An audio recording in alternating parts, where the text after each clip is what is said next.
Oh, if it's Tuesday, it can mean only one thing, and that one thing is it is Comic Book School Live. Mike, the Comic Book School Live is legendary for being the show about the craft and business of making comics. So if you are a comic book creator, if you are an aspiring comic book creator, or if you just want to level up your craft or talk about the craft and business, we're the place to go, right, Mike? You're the only place to go. I don't know. I think there are a lot better shows than ours. Oh, that's hurtful. No, there are a lot better shows that they could go to, but this is the one that we have. This is the one that we have on Tuesday at 8 p.m. Tuesday at 8 p.m. And we have a guest tonight, Mike. Mike, one that you advocated for mightily. I'm not even going to try and say her name. I always get it wrong. It's Deanna Destito. Yes? Yes. There you go. See, that was easy. Yeah, that was easy. And we'll be talking with Deanna. She is the managing editor of The Beat. But first, Mike, before we get started, why don't we get started? Do you want to put up the round of applause? I put up new images. I don't know if I'm not clicking the right buttons. I got to get to the, there we go. Hang on. There you go. Yep, this is Mike Fasolo, one of his many Emmy wins, a 3-time Emmy Award-winning television screenwriter for Robot Chicken, and you've written for many other television shows. You are a 2-time Annie Award-winning screenwriter. I think that's for writing on the play Annie, right? Yes. And for Annie, that was a long time ago, but yeah. And an actual comic book writer, and you can see there along the top where Mike and I met, Wizard Toy Fair in Quest. So, Mike, we've been at it a long time. One day we have to trace the family tree of all the Wizard people. Yes, I do like how you put up the new picture, and this one actually shows the Emmys instead of the Annies. Yeah. I didn't realize that until I actually looked at the picture, but I got to tell you, I got to tell you, I'm not playing with you. This is a really good look for you. Well, that was many years ago, and it's with the dye. The dye. It's not. Mike, it's not natural. For men, this is a really good look for you. Do you realize how handsome you look in this photo? That's the one time in my life that it works. I got to tell you, I think this works as a daily look. All right, I'll see what I can do. All right. So tell us in the comments if you guys think that this is Mike's new daily look. Back then. And Mike, you know what? I am also a comic book writer. Put the cheers in for me because I think I'm just going to do it. All right, here we go. So you know what, Mike? We met on wizardworld.com. Well, it was before wizardworld.com, but we met at Wizard. We did the Wizard Online stuff, but I've done comic book photo reference. I've done comic books like Richie Rich, Deadpool, and of course my own self-published Apocalypse Boulevard. Oh, really?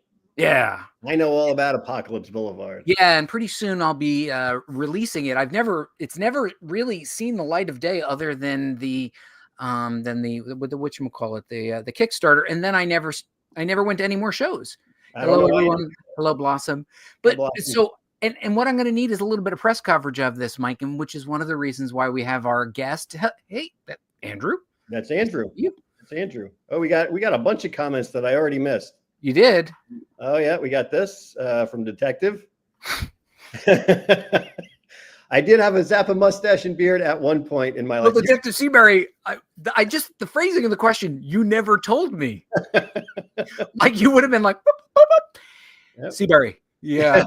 Ever tell you I had a Zappa mustache and beard? He's a huge Zappa fan. Huge. How do you know that? I know him. I know Detective. You do? Yeah. Oh, I didn't know you actually knew him in human form. I know everybody everywhere, bud. He says exactly. Yeah. And Russ said you clean up good. Did you pull that up? Where's I didn't see Russ. Oh, there you go. Mike cleans up good. I do, but I rarely ever do it, and it's because it's a lot of work. It's a lot of work. So what? You're on television every week. But I don't like work. Oh, Seabury says you go way back. Yeah. You're going back years. I didn't know this. I thought Seabury was just a random user. Just a person who loves our show. Well, I didn't know you brought him with you. All right, so Mike, let's get on with the show because we do have somebody waiting in the green room. So, yes. You know what? I think we're legally required to say you have to like, comment, and subscribe. This is our channel. Mike, we've had some really good shows recently. Quite a lot on Robot Chicken. I love the show and hold on. I love the show and Mike. And Mike. That hurts, Seabury. That is cold. There I we go. love the And Buddy show too. and Mike. And Buddy too. See, he included you. That's nice. Thank you.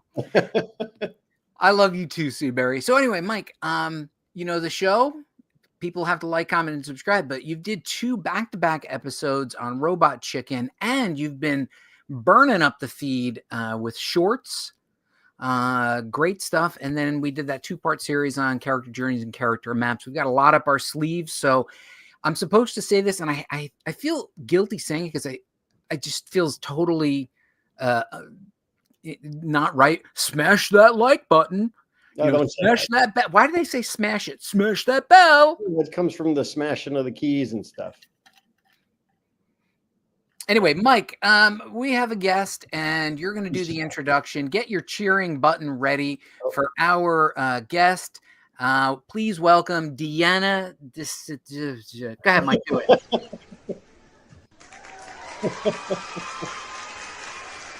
Deanna Destito. Hi. There you go. Hi, Deanna. Welcome to the show. I don't know why I have a block on your name, but welcome to the show. We're so happy to have you here tonight. Thank you. Thank you for having me. It's So, Italian. Mike, You're both Italian. Come on now. I know. But Mike, tell us who Deanna is, because I didn't even realize that she had her name in print in Wizard. So Yes, give us the lay of land, Mike. She was were you an intern, or were you on one of the editorial sides? You were. I started as an editorial intern, and then I was helping out with the Chicago Comic-Con with Wizard World. And then after I finished with, there I am. I'm Deanna Sassy. Sassy. Yeah. And then I did some freelance after. Once I was done with the internship, I did a little freelance editing and writing for a little while.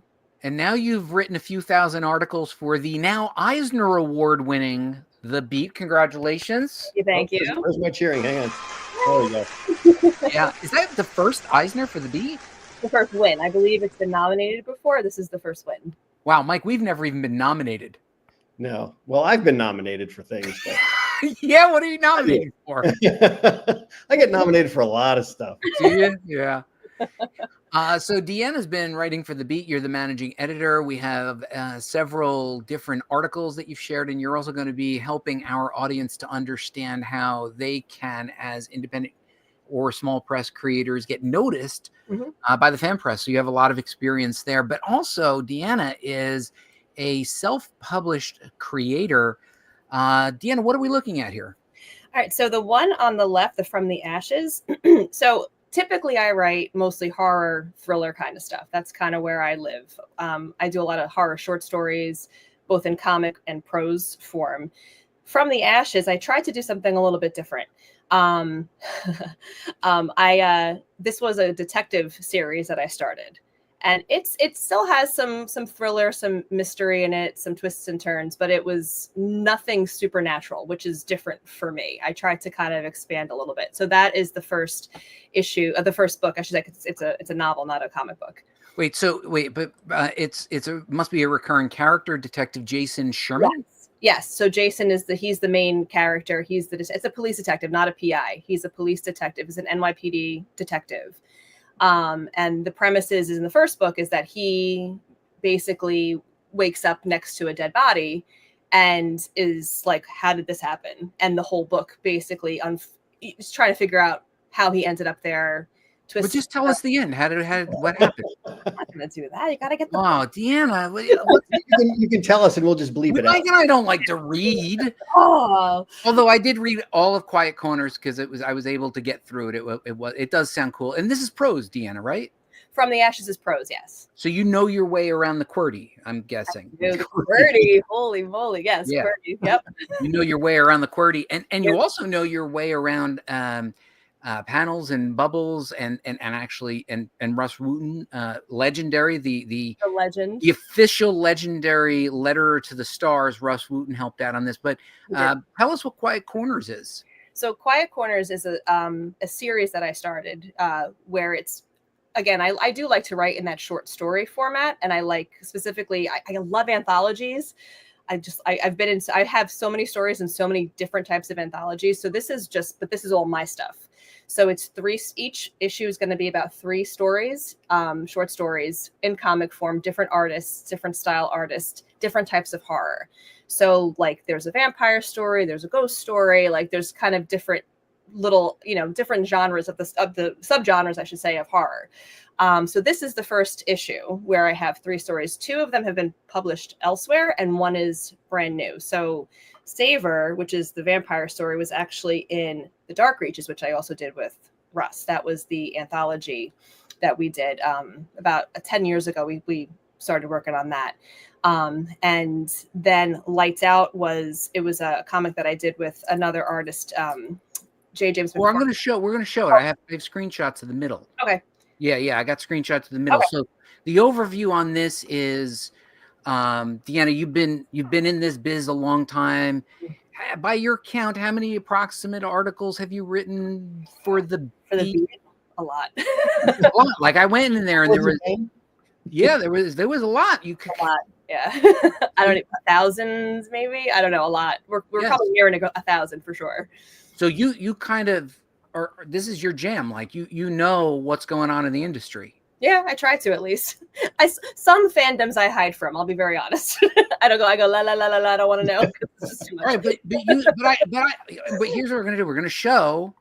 Okay. You also have a history in Wizard again, the Wizard family tree. We asked you to show some of your leftover Wizard swag. Some of us have Wizard swag still. Yeah, I do. I'm loaded with it. I don't throw anything away. I didn't throw anything away. I parceled out some things. Sometimes it's a couple of things. I got a couple of those like con exclusive figures here and there.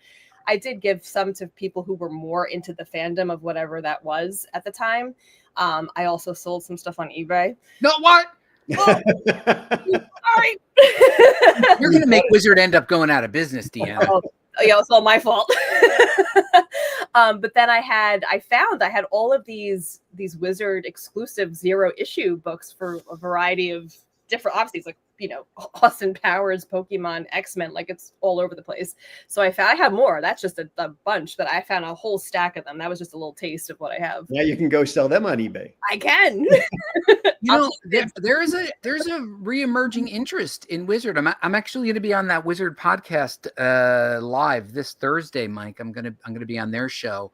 There's just this constant percolating re-interest in Wizard. So I'm going to sell all my stuff and make tons of money. Yeah, we got.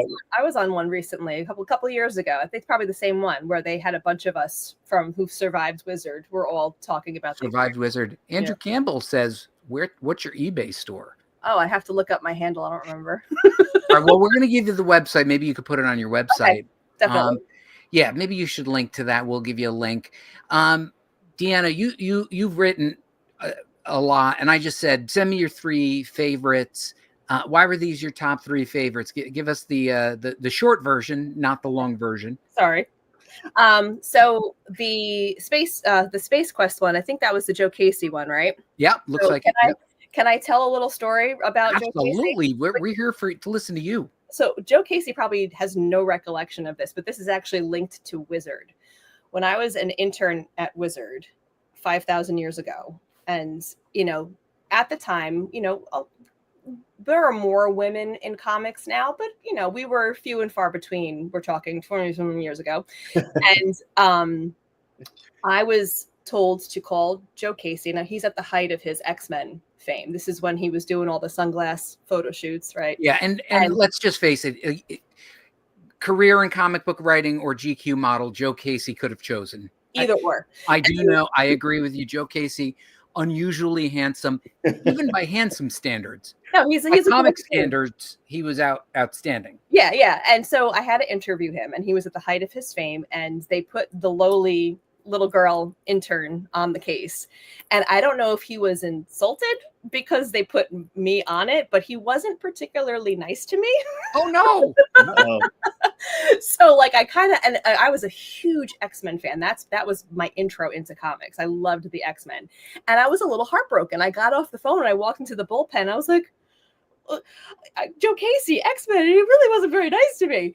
And I don't know if it was just like off day or, I don't want to talk badly about him because I don't really know him that well personally, but like, I don't know if it was just a bad day or if he got insulted that like they sent the intern to interview him and he was like at the top of his game with the X-Men, but it was a really uncomfortable, like not great interview. So fast forward actually to when we were promoting, at Long Beach Comic-Con, we were promoting The Dark Reaches, the book that I did with Russ. He came to the table and he was really sweet and he was really nice and everything. Like, and it was a completely different person. I was like, oh, okay. Was he still really good looking?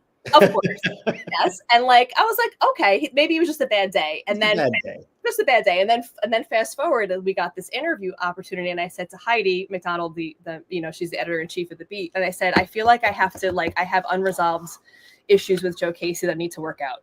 We need to come to terms. Like, I feel like I'm holding this grudge for 20 something years. And it probably was just like a bad day, because she's like, oh no, he's a really nice guy. And I'm like, I think he is too, because I've met him later and he was fine, but like, I'm carrying this.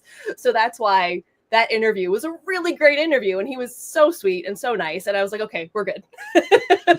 You know what? Never meet your heroes. I will never be able to confront Adam West, Mike. See, I'm still waiting to hear this Adam West story. You keep bringing it up, but you didn't tell us. I'm gonna have to. We'll have to leave that for an episode when the journalist isn't here. Okay. Off the record. So Nick Carter. I knew that I had to look. I knew that Nick Carter was somebody important. Backstreet Boy. Yes, he's a Backstreet Boy. So is he dreamy? So, I'll be honest, he wasn't my favorite BSB. Let's go, It's okay. Sorry. He wasn't your favorite BSB? Like, that's how well you knew the band? You abbreviated them? Yeah. So I have a little bit of a guilty pleasure for boy bands. This goes back to New Kids on the Block when I was a kid. So apparently he's a huge comic book fan. I had no idea. And we got the press, the PR person contacted us at The Beat and was like, hey, Nick is doing this. He's basically making a graphic novel series out of some of the tracks on his new album, his solo album. And he's like, does anybody want to interview him? And I knew that it was going to be AI, and that's a hot button topic, the AI art. And I kind of wanted to interview him for two different reasons, to kind of see what he would say about the AI. And also it's like, Nick Carter, he's a Backstreet Boy, boy bands. So he was actually, again, very surprisingly, very articulate, and I'm not trying to say he's not, he was just really articulate. He was really sweet. He was very nice. And like, you can tell he loves comics. He loves the world. And this is his way of doing it. And I said to him we talked about the AI thing. And I said, and you can tell when we spoke that he didn't particularly love the idea of having to use the AI, but it was kind of like you know what I mean? He didn't say those words, but the tone in his voice was kind of like, yeah. Like, is it because he has no money? No, I honestly, and he had to he couldn't afford the art. I think honestly it was probably faster, and that sucks. Yeah. But it was probably faster for them to produce the video for seriously that you're gonna let him off on that. So I said to him, I said, if you do make this into a graphic novel, and I said, you should hire an artist and whatever. And he seems like he wants to make this like a legitimate comic book with artists and actual. Oh, I didn't realize I didn't even read the headline. I've been copying and pasting so fast that I didn't even realize that he did AI comics. Yeah, it's a music video. The comic itself is not actually out. He's looking to do a comic, and he's not my Backstreet. He's not my favorite BSB anymore. Oh, sorry, buddy, I burst your bubble. He was almost my favorite BSB. Yeah, he was very sweet though, very articulate, very nice guy. Are you going to interview Posty? I would love to, because that Big Rig book is pretty big. That's what Mike Fasolo's nickname in college was, Big Rig. Rig. Yeah, one day we'll tell you why. So it looks like you had another recent one. Oh no, it's 2022. 2022, yes, it's New York Comic Con. Winchesters, Supernatural, great series. So I love Supernatural. I'm a huge fan of Supernatural. Am I the only one that's never seen Supernatural? Oh, you don't watch good TV. Ooh. Oh, okay. That was. I'm glad you were able to succinctly diagnose the problem, Mike. Thank you. You don't watch good TV. Oh, okay. That's right. That's right. That's it. I like New York Comic Con coverage. I especially like doing the roundtables, the press roundtables. I feel like you get some really good interviews out of them. And I started with the beat at a New York Comic Con, so there's a little nostalgia with this one because that's how I started writing for the beat. I was a reporter on the ground at New York Comic Con, and so this one in particular, because I loved Supernatural so much, I'm such a huge fan of the show. I'm also a very large Jensen Ackles fan. Who isn't? Ackles, Dean Winchester. Wait, a what? Jensen Ackles. Oh, I see the name there, Jensen Ackles. And I met him at this. And Ackles sounds like something that you need to get like treatment for. Oh, he's very pretty. He started out in soap operas. He did. Yeah, but Mike used to have a black beard, and then he got Ackles, and now it won't hold color anymore. I was very pretty at one point. He puts the color in, and then the Ackles, they just comes right out. Yeah. So, do we wish we had some Ackles, Mike? Because I feel absolutely. Like Ackles is Ackles a good thing, Dana? Deanna. He was on The Boys too. He was Soldier Boy on The Boys. Yes, that's true. Yeah. So, but I'm a huge fan of his. I think he's very dreamy. And you mean Mike or Jensen Ackles? I mean, Mike, of course, is in a category all his own. Clearly, always dreamy. Always dreamy. But I got to interview him, and he was another really nice It's nice when you meet some of these really big actors, and they just are very nice human beings, you know. And he was good. He was really nice. His daughter was there. He went into dad mode a couple of times, and it was really sweet to watch. And I had a really good interview with him. And I like the round tables because you sit at a table basically it's like you and 3-4 other reporters, and the talent sits at the same table, and you get maybe 5 to 10 minutes and the actors or producers or directors, they circulate the room. And yeah, so like the press people time them like 5 to 10 minutes, and you basically get a time just you and a couple of other outlets. Why don't we get that, Mike? This sounds like Deanna's got it going on. I think we got to be somebody before we. Yeah, you got to be somebody. And it's great. Look at all the people commenting in our thread here, Mike. We obviously have people. You have fans. We got 12 right now. Well, Andrew's got a good question of who's the biggest dreamboat in the harbor. Which harbor are we talking about? How big is the harbor? This harbor right here? This harbor? or the harbor everywhere. But I just realized that all 3 of those I talked about like how good looking everybody was. It's totally legit. That's what Hollywood's all about. Deanna, we work in an industry where we have a heightened awareness of the way characters look. We're dealing in high fantasy here. We're not dealing in like mediocrity, like me and Mike. But I gotta say though, the Winchesters one, his Jensen Ackles' wife was there too, and I loved her. She was a doll. She was so sweet. We sat there talking about shoes for like 10 minutes. It was beautiful. Like it was and it was a shame she fell down the steps right after.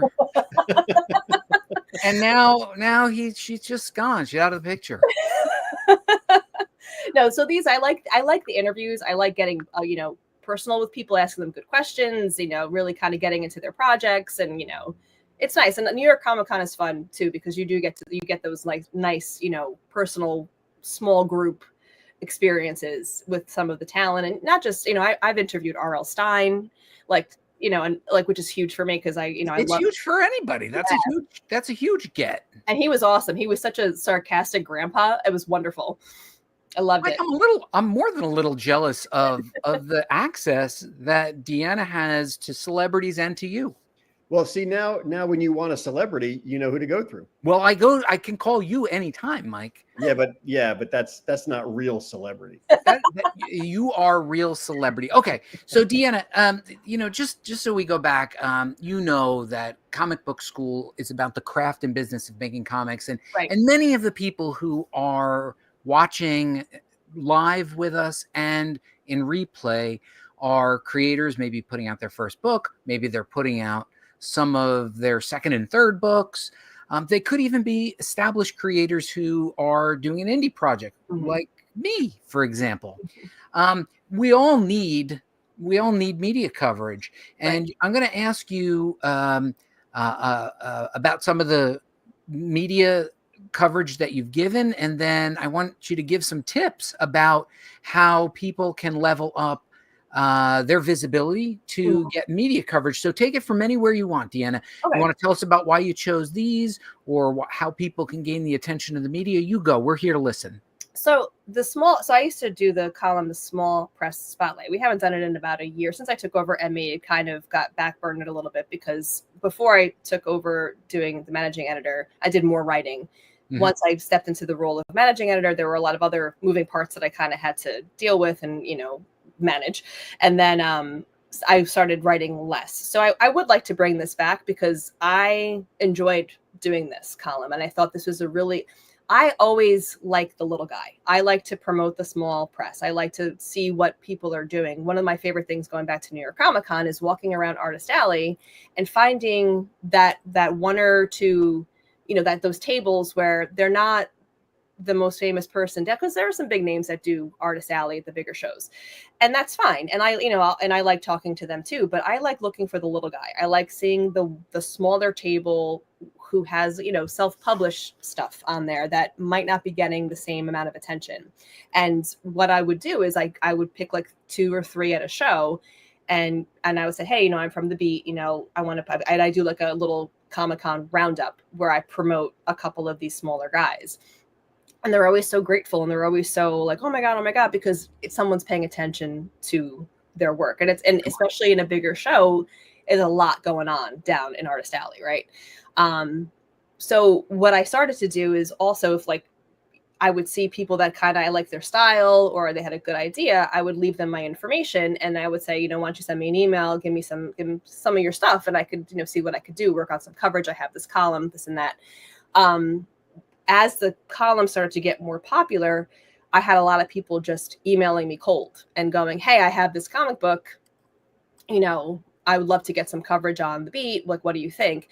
I can't put everything up, because you get a lot. I get a lot of stuff, and not everything always makes the cut.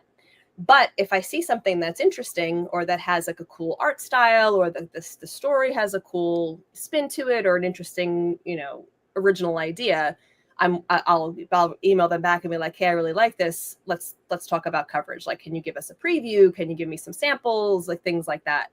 And then I try to promote them as much as possible. If it's a Kickstarter, or if it's just on their website, I try to make sure all of those links are in there, so that if people read the article, they can support that artist in any way that they can. So you're looking for people, but yeah. It's not New York Comic Con all the time. Right. What recommendations might you have for creators such as me, and specifically me, who need to get coverage from you, specifically you? No, generalize it. Like what can creators do to gain the attention of the press? So my advice is, make sure what you are promoting is actually ready to be shown. Because I've also gotten a lot of emails from people where their stuff isn't ready to be seen yet. It's okay. It's there. It's like almost there, but make sure that it's been through an edit, not your own. I always, as an editor, I have somebody else look at my stuff. You always should have another set of eyes. Yeah. You could be the most perfect editor in the world. Somebody should be looking at your stuff. Because you're always going to look at it with your perspective. You're not the reader, you're the creator. So what you're seeing is what was in your head. It's not what the readers are going to pick up on, because they can't read your mind, right? So it's always good to have an outside set of eyes. Make sure that it's polished. Make sure that it makes sense. Make sure that it looks like it's ready to be published, whether it's digitally or you're going to do a floppy. Make sure that it's ready. That's my biggest advice. Don't blast these outlets until you know you're there, because you're going to get rejected. And then you're more likely to get that coverage if what you submit is like eye-catching and polished. And when you have a good pitch too, like, don't go on for 25 minutes. Give me like 2 to 3 lines of what it is. I'm more likely to pick up on it if you can succinctly tell me, okay, this is my concept. This is the deal. Here's a couple of pages of the art. Ready to go. That's going to catch my attention. We have a question from the audience. Are literary agents not a thing in the realm of comics? I don't think they are. Not as much. I mean, I think they still have a job. Comics, not so much. A lot of people are doing their own stuff now, especially with crowdfunding and cold pitching, self-publishing, even just producing their own stuff. There are so many websites now that you can upload your pages and have copies out. And you don't even need a publisher anymore. And honestly, the printing costs are not even that bad. You can print a couple of books. Even if you print 100 books, if you sell them at a regular floppy price, you're making your money back. If you sell a couple of copies, it's not that bad. So there really isn't a need for it anymore. I think if you're trying to do novels, if you're trying to do things like that, you need the agents. They can get you in. They can get you those advances. They can get you that backing. But for comics, not so much. There's so many ways to produce your books now, digitally and in print, that you can, if you know what you're doing and you have a good team, even if you're not a designer, find somebody who can help you. Rus is my designer. You can then they can help you produce it, and it looks like it's ready to go. It looks like it's ready to be published. All right, so Deanna, people are reaching out to you, and will list your socials. They have to stay till the end to see that. Are you looking for a news hook or something that can make it newsy, or what's the secret? So the Beat is what I like about the Beat is that we have a couple of different corners, right? We have the news, which is just straight up press, whatever is happening, whether it's from the, DC Marvel, whether it's whatever it is, anything newsy, anything, any sort of controversy, that's its own spot. We have a reviews team where they review upcoming books, both large and small press. And then we have all the other stuff in between where, we're kind of highlighting both big books and little books. And it doesn't necessarily have to have a news edge to it. It doesn't have to have a gimmick or a hook to it. It could just be, this is a really cool book. This is an original idea. This is something that's interesting. Here's the genre. Here's why you might like it. It's kind of in this world. If you like this, you might like this, so it's honestly more promotion than it is a news, And again, that's why I liked that column, because a lot of those books were not going to get the press that a Marvel book is going to get. They're not going to get the press that DC or Dark Horse or Image or any of those guys are going to get, Even some of the smaller press books, like Mad Cave or Boom, they're smaller than Marvel, but they have PR teams. There's money there to back them to promote their books. These guys, they don't really have that. A lot of them are just the creator is the writer, the artist, the letterer, the designer. It's like one, maybe two people that are doing it. And they do all these shows to get their work out there, So that's why I think this is it's more for you to see these books that you're not going to really find anywhere else. All right. I love this. This is great insight. We got creators who right now are on the line and they have their comics. They could ping you on social media and say, Deanna, I just want you to check this out. Yeah. But it better be ready. Mm-hmm.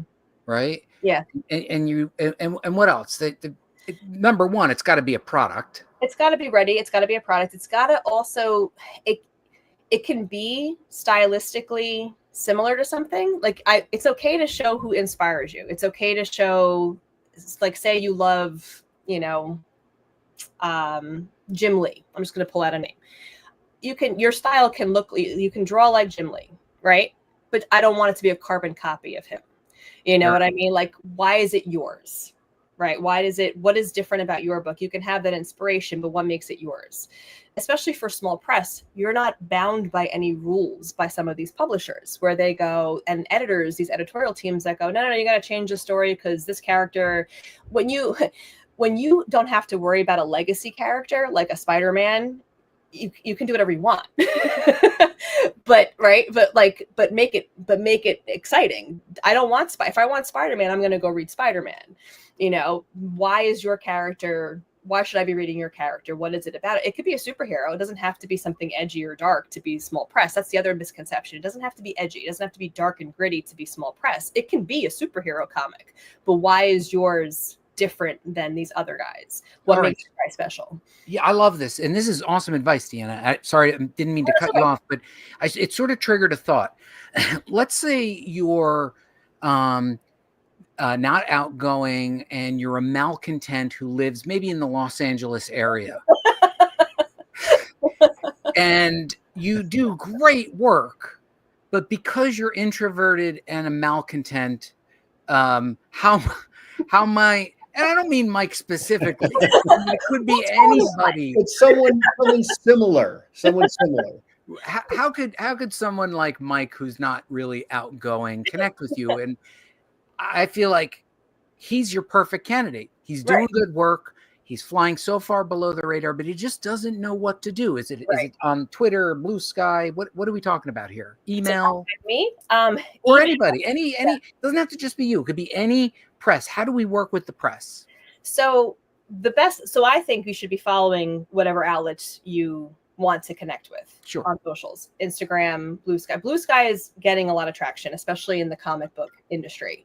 A lot of people are moving away from X/Twitter for obvious reasons, and there is more of a push, and at the Beat we do try to put a lot on Blue Sky and make that more accessible, especially for the comic world. There are a lot more creators on there who are using that platform.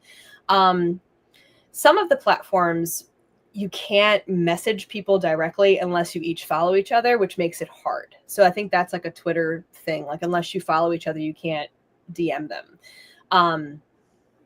Sometimes the DMs though do get lost if you're not following each other. That's the only thing. Like, and I try to check those, the hidden ones, as much as I can, but sometimes I don't. And sometimes there are a lot in there, and sometimes they're just spam. So it's like, you forget about them. I think if you can find a contact at the outlet, whether it's like the info at whatever it is, that you're more, or if you have somebody's direct email. Like, I don't care if people have my email. I'm going to read it. If I get it in an email, I'm going to see it eventually. I might not get to it like that day. I might not get to it that week, depending on what that week looks like. But I will eventually see it. I have connected with people on Instagram, especially because I think that is a platform where you can message each other without too many problems. Mostly Instagram. I've had artists who and creators who've pinged me and said, "Hey, I have this, this idea. I have this book. Can I send it to you?" And I'll give them my email address, and then they'll send me the pages that way. So they just reach out and they're like, "Can I send this to you?" Yeah. See, Mike, see how easy it is. Yeah. I do. And to be honest, not everybody is as that accessible. Some people don't like that. I don't care. I'm okay with you cold calling me cold emailing me. Don't call me. I would imagine that you're not in this because they're backing up a Brinks truck full of money. You're doing this because you're passionate about it. Right. Yeah, right. No, absolutely. So why would you not be receptive to someone who's got passion and made a comic book? Yeah. Mike Fasolo, for instance. It's just the, I would guess it's just the volume, because if everybody knows how to contact you, everyone who's ever even had the glimmer of an idea is going to be sending you whatever they have. Is this you talking yourself out of it, Mike? Yeah. It sounds like you're talking yourself out of it. Because some people won't have things ready and they'll be like, "This is my idea." And then the person who reads it, someone like Deanna, has to read all of these. Oh, this is what it's about. This is or a 25-page, write up on it. And that is, daunting to be like, okay, I have to go through this. And to be honest, that I'm not going to read that one right away. I might eventually, but I'm not. I might. Like, that's why I said before, be ready and give it. You need to make a pitch.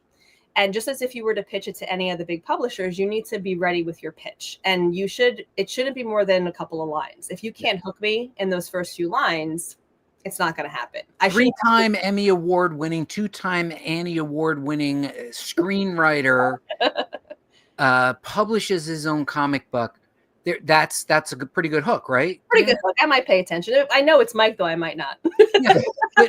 But let's say Deanna, he didn't have the inside scoop to you, and he was reaching out to Fan Press. That's a pretty good hook, right? He found a unique selling proposition of why he's interesting.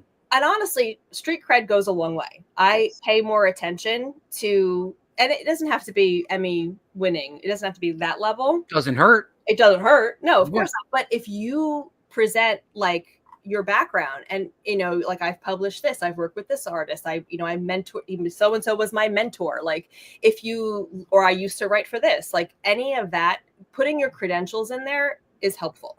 Yeah, Deanna, Mike's going to lead with this. He's just going to send this photo. Stroking his Emmys. Where things usually get derailed when I say that Buddy is my mentor, and then it's just they cut it off right after there. They're like, oh. Usually that's when it's over. Yeah. All right, Mike. So you're hearing it. How likely are you to put together the simplest email to reach out or even DM a media person to add coverage to your comic? I have many times. I have cold emailed people, and you know what the answer is always? What is the answer, Mike? No. What no. they literally say no. They go, oh, hey, would you like to cover this thing I'm working on? They go, no. It's either I've never no. gotten an email from Mike Fasolo. No, not you. I haven't pinged you yet. No. But there are certain people that I have emailed, and it's either a no or it's just a complete ghosting. Like they're not even going to bother replying. And I get that. I been in this industry for 20 years, so I completely understand being too busy or not wanting to, try to take on somebody brand new. Yeah. I get it. Deanna, I you know what? Here's what I'm going to say. I'm going to summarize this section for the malcontents and not. Oh, go ahead. Read it. Do it in the voice. Andrew Campbell is in Australia. Okay. So Mike, because he is a voice actor, professional. Oh, okay. Let's hear it. I'm ready. Go ahead. If you don't have any street cred, are you going to have a harder time getting your ideas, concepts to get seen? Not necessarily. That was beautiful, by the way. I felt like Chris Hemsworth was on the call with us. I've been practicing. Andrew absolutely hates it, but he tolerates it. I forgot the question. Could you put it back up? I literally forgot what the question was. If you don't have street cred, are you going to be harder time getting your ideas? No, not necessarily. I don't think so. For me, again, I'm speaking for me. I am very open to people sending me their stuff. I think there are a lot of diamonds in the rough, a lot of hidden treasures that are getting overlooked. I go back to the polish thing, if it's ready to go, if you can get me in those first couple of lines with what your concept is, and that you send me like a cover or a page or two, and it looks, there's something really attractive or appeal, like, a little bit unique about it, or it just looks like it's ready to go, and you are ready to go, I will put it up there. There are plenty that I've written about where it was their first time doing a comic. It was they basically emailed me and was like, hey, I did this, I don't know what to do with it, what do you think? and we covered it, and we had a big spotlight on it. But Deanna, you speak from a level of credibility that it matters a great deal. You've written 1,000+ articles, maybe, who knows, not just for the Beat, but other places. Mm-hmm. You're an managing editor of the Eisner Award-winning The Beat. The Beat is a well-respected news publication. Mm-hmm. I think people should pay attention and take seriously the opportunity to engage with the fan press, because Mike and I came out of the fan press. You came out of the fan press. Mm-hmm. We do this because we love it, not because there's money in it. Right. Mike's background notwithstanding, but the piano. The piano, yeah. And it doesn't look AI at all, like the Backstreet Boys or the fireplace, unless Nick Carter walks past. Maybe that'd be AI for sure. Yeah, the BSB.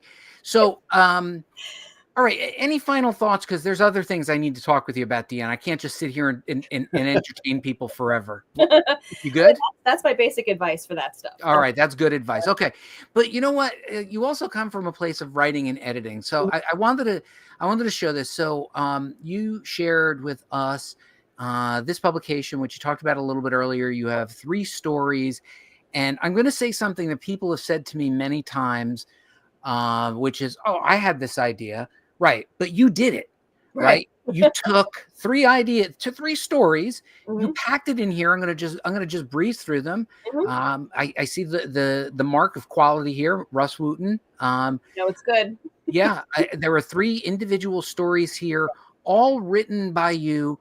And oh my God, I'm so jealous because I was like, oh, I could just put out short stories, but I never did. And here it is. I'm looking at yours and you did it.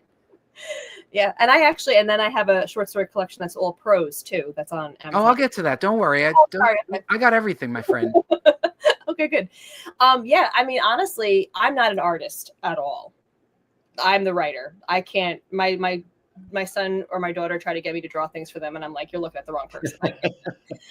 So I and what I liked about this was that I worked with a lot of really great artists. I mean, I don't know if you can recognize some of those names there. I got James McFarlane, Dan Crozier.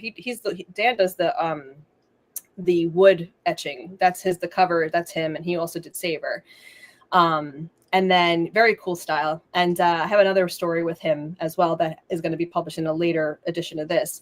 I mean, Liana Kangas is huge now. She just also won an Eisner for her Godzilla stuff. And we did this. I did that story with Liana a million years ago, and I just published it now. But now she's a big deal. So this is some of her early work that you'll see, and that she's in this the color. That's the ghost story, the Mr. Sullivan, the one that's in color. Yeah, but here's the thing. So number one, good, solid genre stories. I would say dark literature. People who like this kind of dark literature would enjoy this. I think the first story was 13 pages. The second was about 8, and the last one was about 4. Yeah.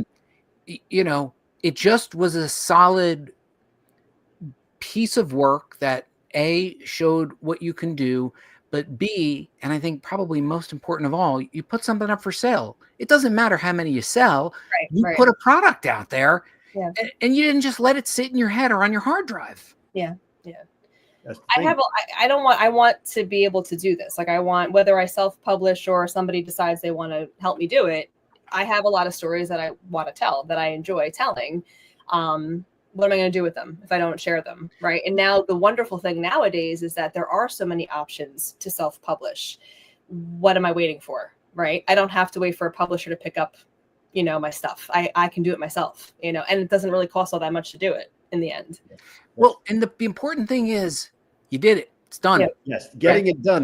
That's always, especially for me. It's you got the idea in your head, but actually sitting down to finish it. That's the problem. And then putting it out there, Deanna. Person. What was that? And putting it out there. I mean, for all the items that I have created, so many of them are just still sitting there, and you were just like, I'm gonna take 3 individual stories in a theme, package it, put it on the internet, and oh my God.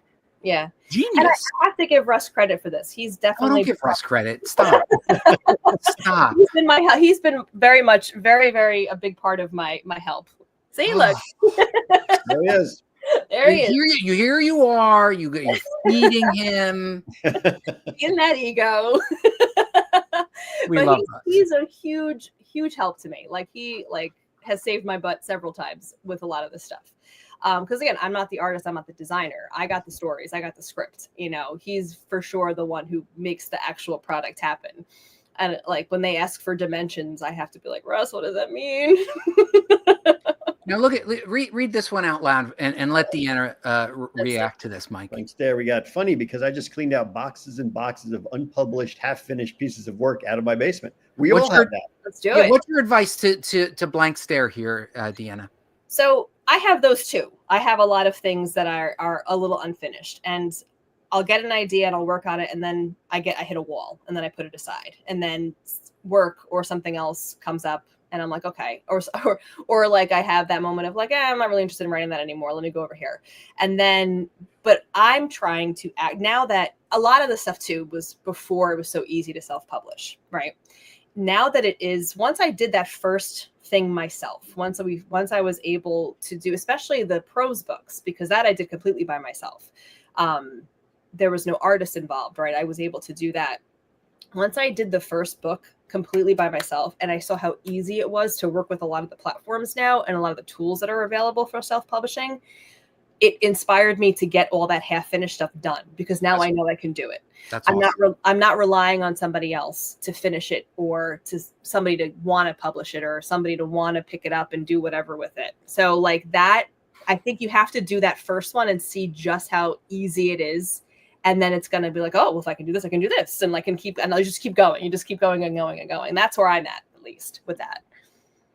Yes. Yes. Andrew's, all his stuff is waiting for him to save up for an editor. Honestly, if you're not paying an artist or you're not paying somebody to do, if you're doing it yourself, your own art, or you're just writing and you're not using an artist and it's that part's for free, definitely pay your editor and invest in a good editor. And that I think is incredibly important. So you're saying I should run outside and pull out the trash? Yes, go ahead. Please go quick. Russ has called me out here. Been to his house. He doesn't remember a piano. We put it in after you were there, Russ. Russ, at our age, we don't remember a lot. But back to the part of saving up for an editor. Let me just tell you, under my desk here is a stack of comics that'll go on eBay. Okay. I pay my creators that I work with based on how much I get from my old paper. Right. Eventually I'll run out of old paper, but for now, right, I have a 1-to-1. If I make a few bucks here, and I also sometimes set up at local comic shows and sell my old paper, and I've done swaps. I've done websites for people. Yeah, I was gonna say bartering is a good thing too. I've done that too. Like I'll barter, like, okay, I'll edit your thing. How about you do this for me? And if it's an artist who's trying to write, sometimes you get an artist who's trying their hand at writing. Okay, I'll edit your script, but then you're drawing my next book. Here's the thing, and a reminder to some of the people who are on this line, and you know who you are. Sometimes you do the favors for people, but then you never call in your favor. Mm-hmm.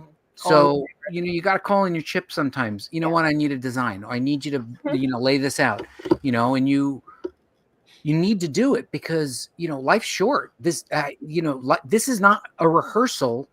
This is the actual life. Yeah. This is it. This is the real thing. Absolutely. And the thing is that you're going to run into people who just want to get their page rate. There's going to be artists, there's going to be editors who are like, this is my rate. I don't care that you're small press. I don't care that it's a passion project. You don't have to use those guys. Like, I'm not trying to take work away from those people because I have a page rate if I'm doing a professional editing. That's if I'm going to work for a company that I know can pay me, I'm going to get my page rate.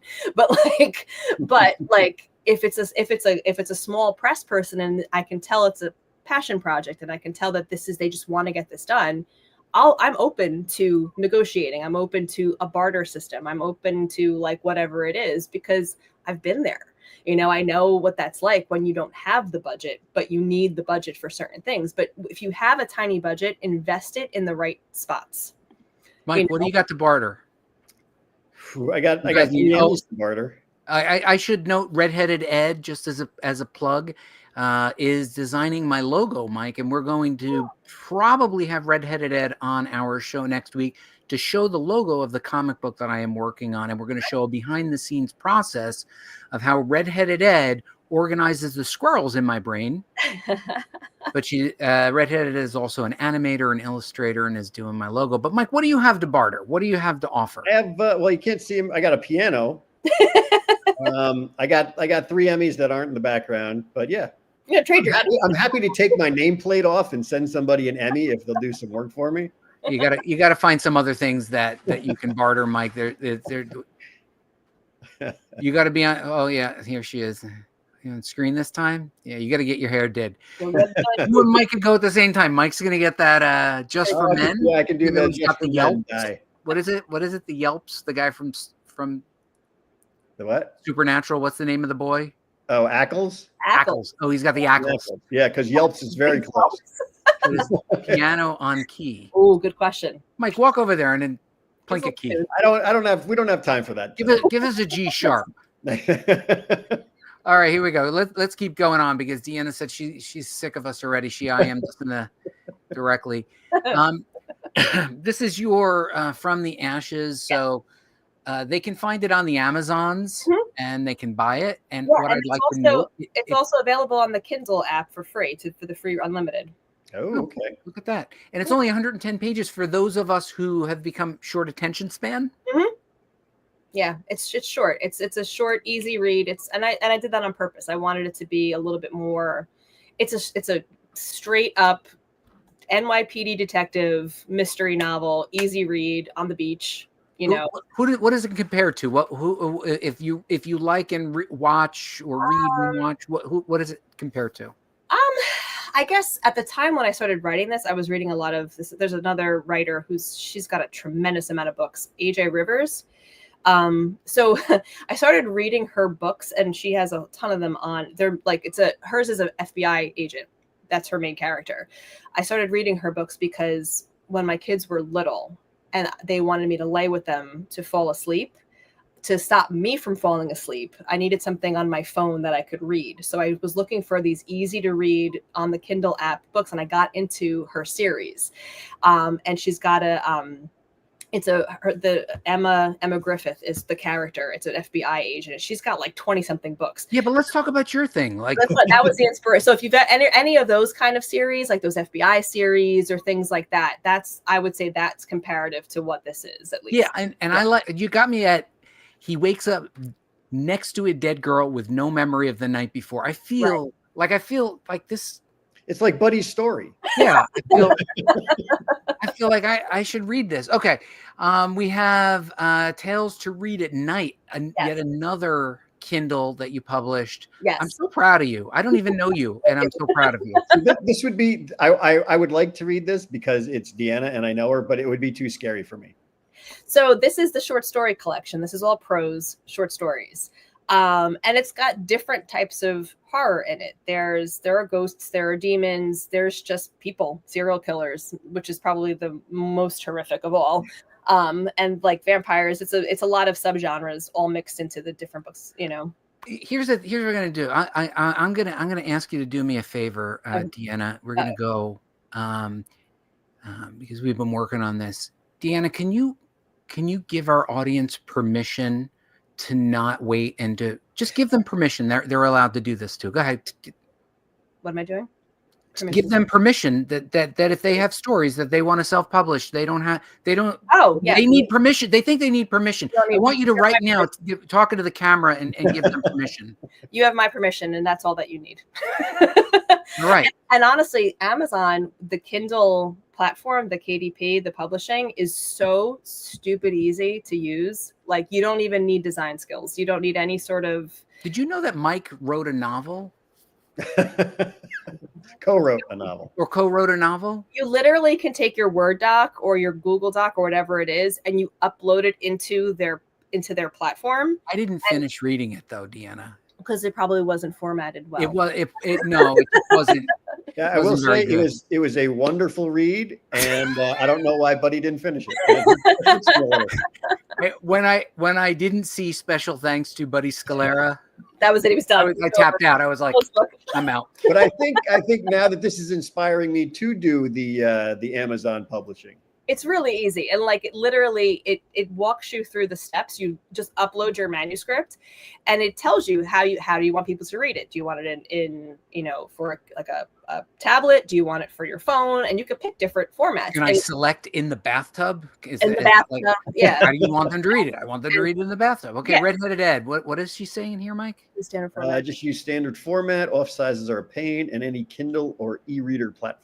Yeah, honestly, it's not that big a deal. They do a lot of it for you too, and even the cover, like there's template. I mean, if you have a cover that you like, a photo or art that you want to use, absolutely you can upload that. But there's also templates that you can use. Oh, Deanna, hold on now. Blank Stare has a legit question. It's not just all joking around tonight. Did I have a stringent routine to get the books done, deadlines, work out? I try to keep to a deadline. I try to give myself milestones. It's hard when you are working full time. I have 2 kids. It's a lot, right? So what I tried to do is if I couldn't write every day, I made sure at least I had a weekly goal. So like by the end of the week, I wrote a page, or by the end of the month I had, so like for the short stories, I had an ultimate goal. I want this book to be on Amazon by August 1st. So I would backtrack from there. Okay, so if I want it by August 1st, what month are we in now? Let me give myself milestones. And I didn't do daily because it was impossible with 2 little kids and a full-time job. It just wasn't happening. So by like the end of the week, I had to at least have a story almost ready to go. And then by the end of the month, I wanted a complete story and the next story ready. And I kind of worked that way. So that I also built in editing time. So like if I wanted it to be on the Kindle app live on August 1st, I needed to give myself 2 weeks to go through it a few times to make sure that it was edited and formatted the way that I wanted it to. All right. Yeah. Wait, Deanna, we're getting low on time. Okay. And Mike turns into a pumpkin soon. Oh no. So I left a little time for behind the scenes. You're gonna have to tell me what's going on here. All right. Well, so that was from Long Beach, but that was about 10 years ago. This was when I first flew into LA. We got really terrible California pizza. Sorry, I'm from New Jersey. We have good pizza here. So we got pizza, and we were kind of planning our weekend for the Comic-Con, and we were taking selfies. And then my friend Donna was helping me that weekend, and clearly Mike decided to photograph. I like Donna's hat. Pretty cool, right? Yeah, I like Donna's hat. Okay. Yeah. We asked you to show us a picture of your bookshelf, which is very well organized. Yeah. And actually pretty coordinated for a theft, if I'm speaking honestly. Like I could just take a shelf and go. That's actually one of 4 bookshelves that I have. Oh, okay. So we're running a little low on time. People are just going to have to watch on replay some of the stuff. The graphic novel collection, pretty darn good. I might say I am a huge fan of Nice House on the Lake. Yeah, I'm a big Tinine fan. Very big into his stuff. What a great story. So definitely liking that a lot. There was another thing here. This is what you said was your messy desk. And I was like, that's messy? That's not messy. That's messy. I think it's messy. Yeah. And so are you a school teacher? I am. I'm a kindergarten teacher. When do you do you have the same number of hours in a day that the rest of us have? I don't really sleep. Oh. Yeah, that makes sense. Yeah. That makes sense. This is a very small desk for the amount of work that you crank out on it. And then I can't help but love the Crayolas right here. Like sort of left hand, like whip out a Crayola. Like I just need burnt sienna. Right? Anybody have umber? You're like, I got it. I don't know if I'm working on a story or if I'm creating a project for my class. It's one or the other. All right. So Deanna, here's we're going to put you under pressure here. Okay. So and then I'm going to prompt you, and then I'm going to prompt you, and then I'm going to switch the view. Okay. So, Deanna, what is one piece of advice that you wish you had received earlier in your career? So for me, it was, I wish somebody told me not to read comments about your work. That is my one piece of advice. So when I started writing, it wasn't online. That's how old I am. But there still was a letters column. There was still, people would send in letters and they'd comment on your work and things like that. And my job was to look through those letters. And the one thing about that was that I could just not publish them. Now with the digital platform, those comments go up immediately, and we could turn them off and we can delete, but they're there. People see them. My advice is if you're going to put your work out there, whether it's journalistic work or creative work, you're not going to please everybody. Someone's going to have a comment. Someone's going to say something. You be true to you, be authentic for you, and try to put your fingers in your ears and not listen. Don't let somebody on the internet tell you that your work is not good. Don't read the comments. That's my biggest thing. And don't Google symptoms. That was good. That's good advice, because I've read the comments and it crushes me. You can't read the comments. Because I've never gotten a good comment. All I get are the bad comments. You're like, oh, you might get a bad comment. I'm like, I'm looking for one good. Well, you should be used to it by now then.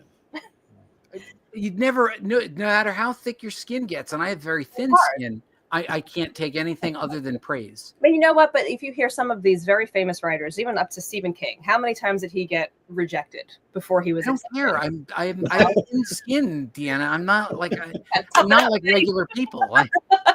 I can't handle. With that, really come at the end of this video.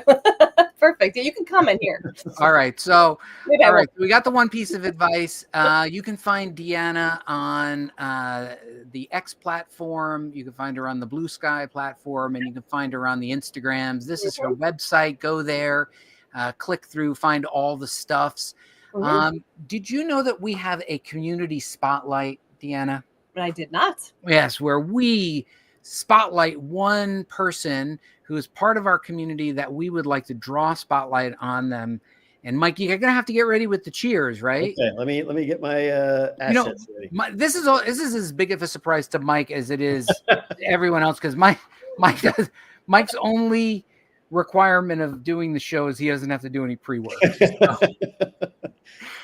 So our community spotlight goes this week to Blank Stare,